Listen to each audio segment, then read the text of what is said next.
Hello friends, MS maths में आपका एक बार फिर से स्वागत है। आज मैं आपके लिए टॉपिक लाया हूं मोशन। मोशन मतलब होता है गति। गति के बारे में हम आज क्या बात करेंगे वो मैं आपको एक बार थोड़ा शॉर्ट में बता देता हूं। सबसे पहली चीज हम बात करेंगे गति के बारे में, गति की डेफिनेशन। डेफिनेशन मतलब परिभाषा। फिर बात करेंगे काइंड ऑफ मोशन, गति के क्या क्या प्रकार होते हैं। फिर बात करेंगे difference between distance and displacement, दूरी और विस्थापन में अंतर पढ़ेंगे। फिर हम बात करेंगे डिफरेंस बिटवीन स्पीड और वेलोसिटी, चाल और वेग में हम अंतर देखेंगे। फिर बात करेंगे लॉ ऑफ मोशन मतलब गति के नियम। ये आज के वीडियो का सबसे इंपॉर्टेंट टॉपिक रहेगा, लॉ ऑफ मोशन। क्योंकि अक्सर जो जो कंपटीशन एग्जाम और नॉर्मल्स एग्जाम होते हैं उनमें ये पूछ लेते हैं कि लॉ ऑफ मोशन क्या होता है, लॉ ऑफ मोशन लिखिए। लॉ ऑफ मोशन पे बेसिक नॉलेज बहुत सी है, हम आज उनके बारे में यहाँ पे बात करेंगे। चलिए आइए चलते हैं वीडियो की ओर। सबसे पहले हम बात करेंगे यहाँ पे डेफिनेशन की। डेफिनेशन मतलब होती है परिभाषा। यहां से मैं जिसको हाईलाइट कर रहा हूं आप उसको एक बार देखना कि when force is applied on an object the change in its position is called motion. क्या करते हैं कि जब हम किसी वस्तु पर बल लगाते हैं तो उसकी स्थिति में परिवर्तन होता है। मतलब जो उसकी इनिशियल पोजीशन थी उस पे उसमें कुछ ना कुछ चेंज होता है, डिफरेंस, उससे कुछ डिफरेंस हो जाती है, तो उसको हम क्या कहते हैं, गति कहते हैं। मतलब जब किसी वस्तु पर बाह्य बल लगाया जाता है तो उसकी स्थिति में होने वाले परिवर्तन को हम नॉर्मली भाषा में गति कहते हैं।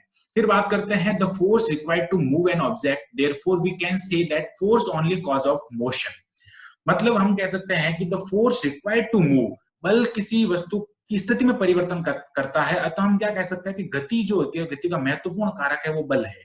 बल पर ही गति निर्भर करती है। आगे इसमें बात करते हैं, हमारा सेकंड टॉपिक मैंने आपको बताया था अभी कि गति के नियम, काइंड ऑफ मोशन। अब काइंड्स ऑफ मोशन के बारे में अगर हम बात करें तो सबसे पहला हमारा आता है वन डायमेंशनल मोशन। मतलब 1D 2D और 3D, तीन प्रकार होते हैं गति के। एक वी में गति, द्विवी में गति और त्रिवी में गति। इसको हम मैं थोड़ा आपको एक्सप्लेन करूंगा और थोड़ा डिटेल में जाएंगे कि ये 1D मोशन है, वन डायमेंशनल मोशन है, ये क्या चीज होती है। ठीक है, अब हम बात कर लेते हैं सबसे पहला वन डायमेंशनल मोशन के बारे में। ये वन डायमेंशनल मोशन क्या होता है, what is one dimensional motion. तो यहाँ पे आपको दिख रहा होगा वन डायमेंशनल मोशन। हम बात करेंगे इसकी डेफिनेशन की। इसकी डेफिनेशन में एक बार आपको पढ़ के सुना देता हूँ और उसका मतलब भी मैं आपको बताऊंगा। इफ अ पार्टिकल और an object if a particle or an object moves parallel to one axis, यहाँ पे बोल्ड किया हुआ होगा, आप पढ़ रहे होंगे parallel to one axis, एक अक्ष के समांतर होना चाहिए, और it moves on that axis, it called one dimensional motion। मतलब यदि एक कण जो है या वस्तु है वह किसी एक अक्ष के समांतर गति करे या उस अक्ष के समांतर गति करे, पहला चीज इंपोर्टेंट पॉइंट है, नोट कर लेना, अक्ष के समांतर गति करे, दूसरा या उस अक्ष पर गति करे। अब हम समझते हैं थोड़ा इसको डायग्राम से कि ये जो बात कही है इसने, अ पार्टिकल और an object move parallel to an axis on that axis. 2 points in this definition. First point parallel to on axis and second point on that axis. अब बात करते हैं हम इस डायग्राम की। इस डायग्राम में आप ढंग से देख सकते हैं, यहाँ पे कुछ एरो किए हुए हैं। वो एरो हमको क्या बताते हैं, ये वाला एरो, ये एरो हमको बताता है कि पैरेलल टू एक्स एक्सिस, हम बात कर रहे हैं पैरेलल टू एक्स एक्सिस की। ये यहां से यहां तक पैरेलल टू एक्स एक्सिस और पैरेलल टू वाई एक्सिस, या फिर एक्स अक्ष के समांतर हो या फिर वाई अक्ष के समांतर हो।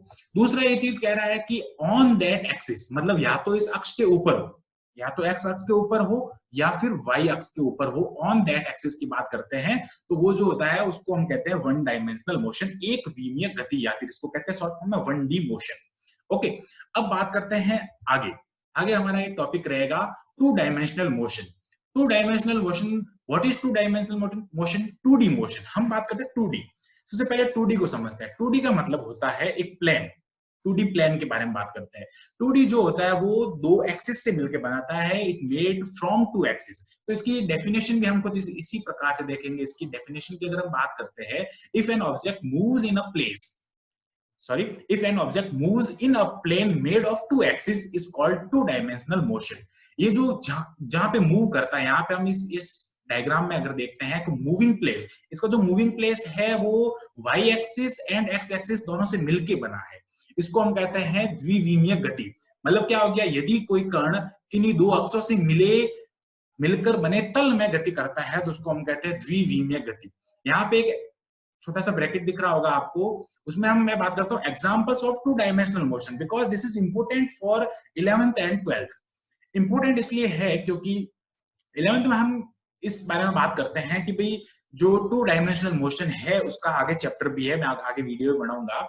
अब हम बात करेंगे एक बार इसके एग्जांपल्स की ओर। एग्जांपल पे थोड़ा अगर हम नजर डालते हैं तो हमको क्या दिखता है कि भाई प्रोजेक्शनल मोशन और सर्कुलर मोशन। प्रोजेक्शनल मोशन का मतलब हो गया कि प्रक्षेप गति, हिंदी में इसको कहते हैं प्रक्षेप गति, और सर्कुलर मोशन को कहते हैं वृत्तीय गति। दो प्रकार की गति होती है जो होती है टू डायमेंशनल मोशन। हम बात करते हैं 3D द्विविमीय गति की, 2D की, 3D की नहीं सॉरी 2D की हम बात करते हैं, टू डायमेंशनल मोशन की। ओके, आगे चलते हैं हम यहाँ से। आगे हमारा गति का तीसरा प्रकार आता है three dimensional motion. It is important for reading vector. Vector जो चीज हम पढ़ते हैं, वेक्टर पढ़ते हैं या फिर और कई प्रकार के अलग अलग गति पढ़ते हैं, उसमें हम देखना है कि भाई three dimensional motion is important. Definition क्या हो जाएगी इसकी? डेफिनेशन की अगर हम बात करते हैं, एक बार मैं आपको बता देता हूँ इसकी डेफिनेशन क्या है पढ़ के। डेफिनेशन ये है कि if an object moves in a plane made by all the three axes x y z, then that motion is called three dimensional motion।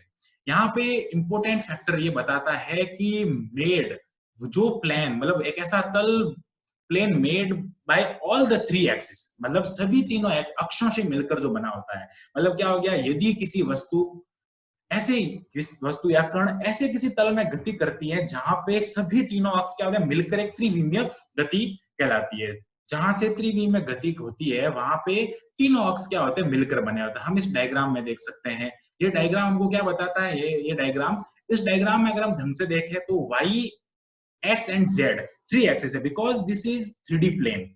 Okay, ये एक त्रिविमीय तल है, इसलिए हम देखते हैं कि मूविंग प्लेस जो होगा इसका, मूविंग प्लेस अगर हम देखें यहां से यहां तक तो एक हमको एक क्यूब के आकार का दिख रहा है। मूविंग प्लेस क्यूब या क्यूबिड के आकार का होगा, और ये क्या होगा, ये इसका मूविंग प्लेस की अगर हम बात करते हैं। तो ये इंपॉर्टेंट है वेक्टर पढ़ने के लिए।